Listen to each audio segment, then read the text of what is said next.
Historias a retazos. Yo, una historia común. ¿Cuántas historias son las que pasan por nuestras vidas? ¿Cuántas vidas afectamos con nuestros gestos?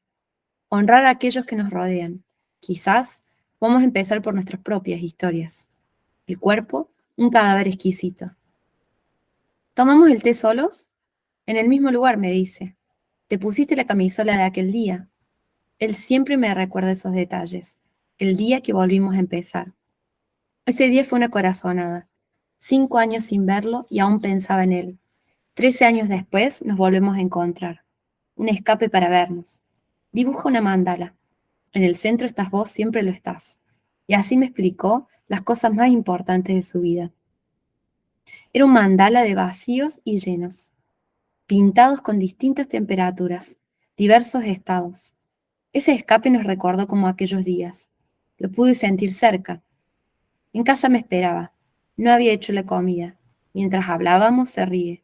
Creo saber qué es lo que mi corazón desea. Implica volver. Lo dejé hablar. No sabía qué sentir. ¿Qué pensás? Me dice. Resistencia, pensé. Puedo equivocarme, pero a veces me da la sensación que sos capaz de resistir todo.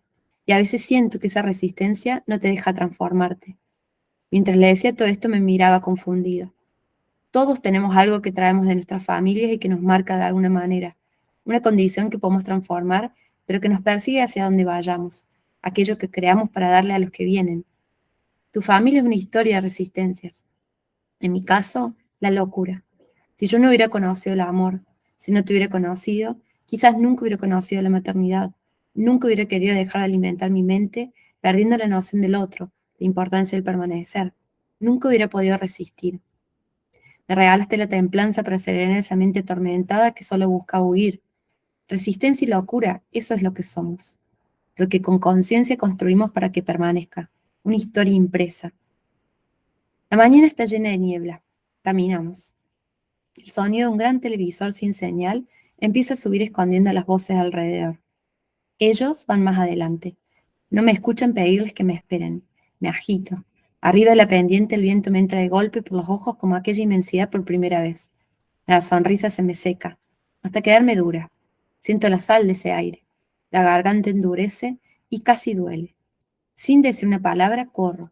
Corro mientras los pies se me van humedeciendo con la arena y la cara se me empapa. Me detengo junto a ellos. Mi abuelo entró al agua y hace la vertical para que riamos. La espuma lo colma y lo vacía en un instante. Me quedo viéndolo con ganas de estirarle los brazos. El mar es hermoso. Sentarme junto a él, en esa mesa del comedor, ver sus manos trabajar. Recuerdo los pliegues de su mano, los chasmuscos, los dedos doblados que ya no podían estirarse por la vejez. Podía estar horas viéndolo trabajar y a veces me dejaba ayudar. Cosía cueros, construía casas para pájaros, abría almendras, pintaba con óleos, dibujaba. El momento de descanso, la corrida de toros. Nunca entendí su devoción por esa práctica. La mayoría de las veces cerraba los ojos para no ver. Otras veces íbamos a ver las carreras de caballos, sus caballos.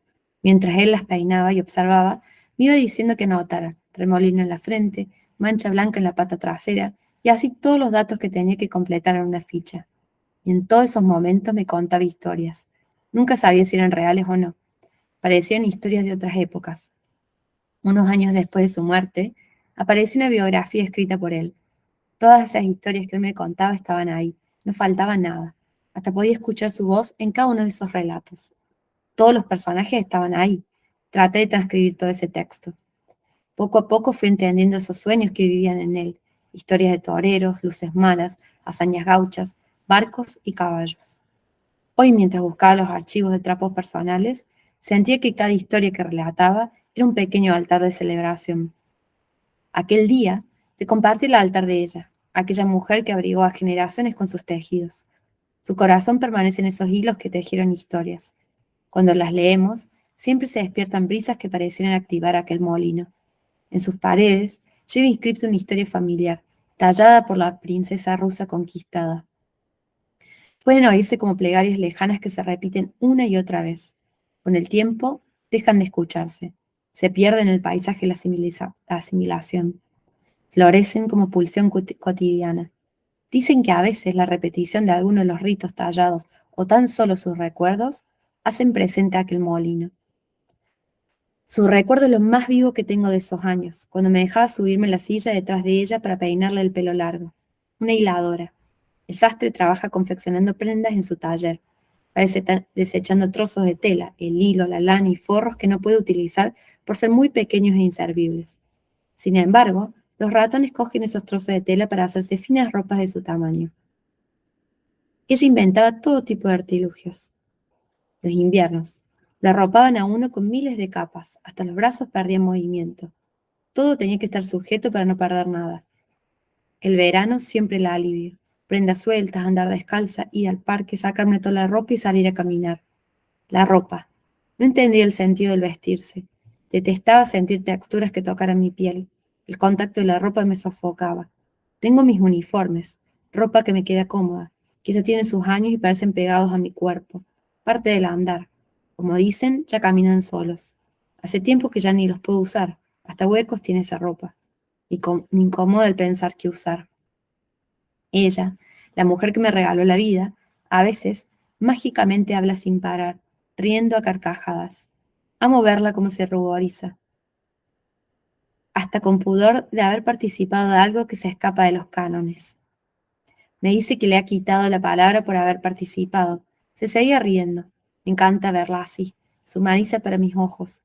Es indiscutible. No hay nada que decirle. Es una rara perfección vaciada de soberbia. Nada en ella es egoísmo.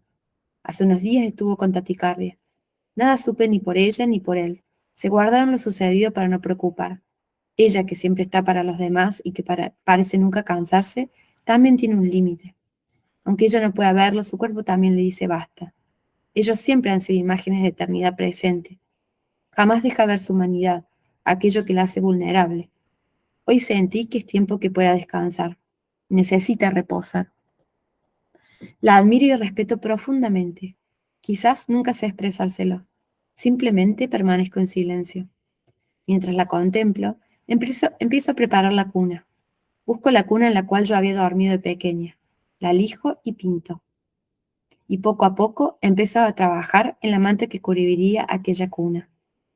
Todo mi entorno se preparaba, mi cuerpo se adaptaba. Todo era una fiesta menos mi corazón. Todo se teñía de olores y colores para recibir. Con pedacitos de tela, empezó a unir uno por uno, una costura por día esperando a la niña que crecía en mí. Abuelas tejedoras, me han abrigado y arropado con sus creaciones. Todos esos trapos fueron o son parte de mis recuerdos. Quiero ser abrigo para otros. Un día decidí entregar. Entré a su cuarto vacío. Solo estaba la cuna. Busqué una bolsita. Estaba cubierta de estrellas. Me senté al lado de la cuna y la empecé a llenar. Todo lo que fue parte de esa bolsita fueron mis promesas. Sentí tranquilidad, un vacío para recibir.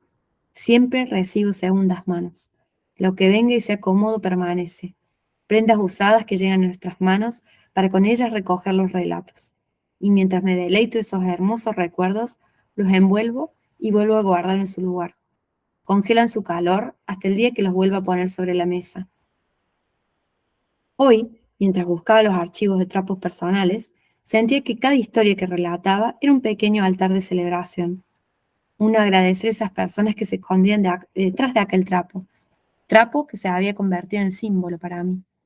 Abrazo esos momentos que están atados en esos trapos. Intento atrapar todos esos momentos activados al ver y tocar esos trapos que alguna vez me acompañaron. La camisola con la que nos reencontramos, camisa de la playa de la nona, el suéter del torero, los tiradores sujetapantalones, sus tejidos que abrigaron generaciones, los huequitos y las 13 mudanzas. Entonces, devastada por mi propia mente, nos mudamos 13 veces en 13 años.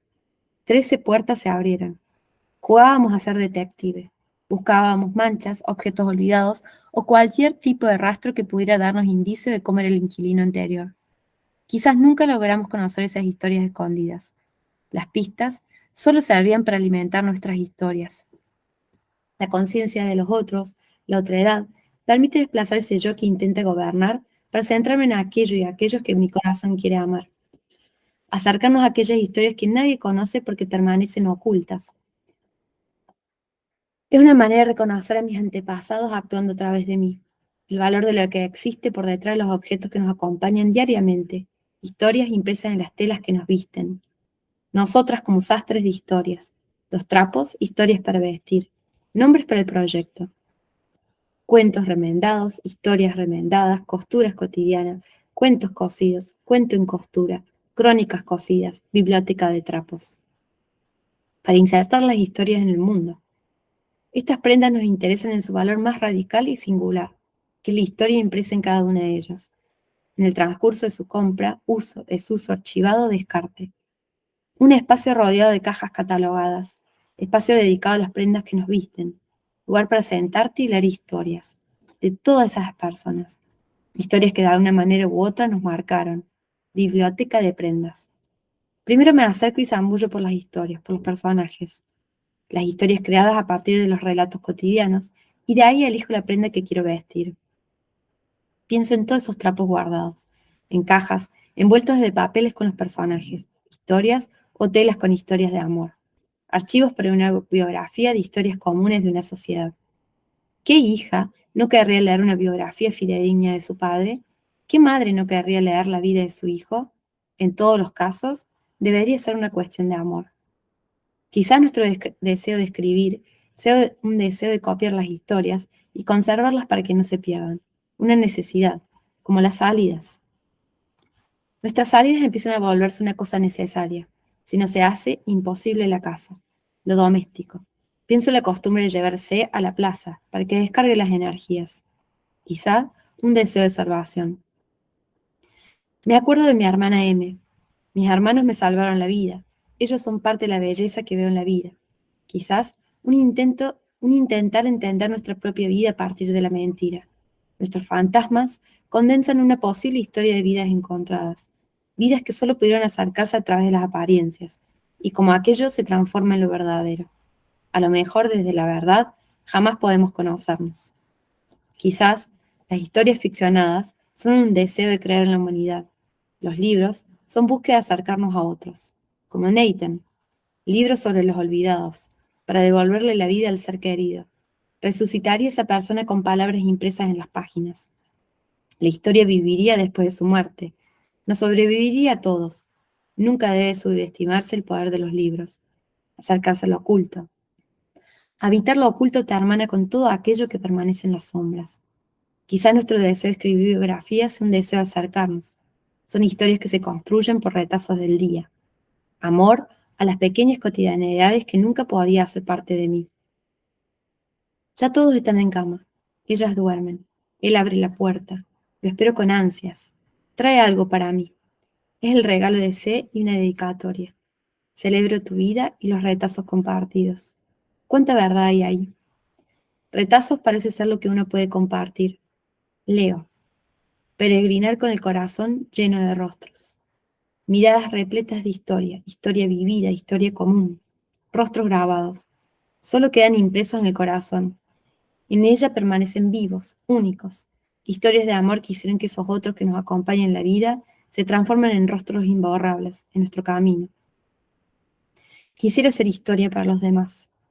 Quizás sea eso, simplemente lo que todos somos, lo que nos hace a todos hermanos, lo que nos hace a todos comunes, con el valor que tiene esa palabra.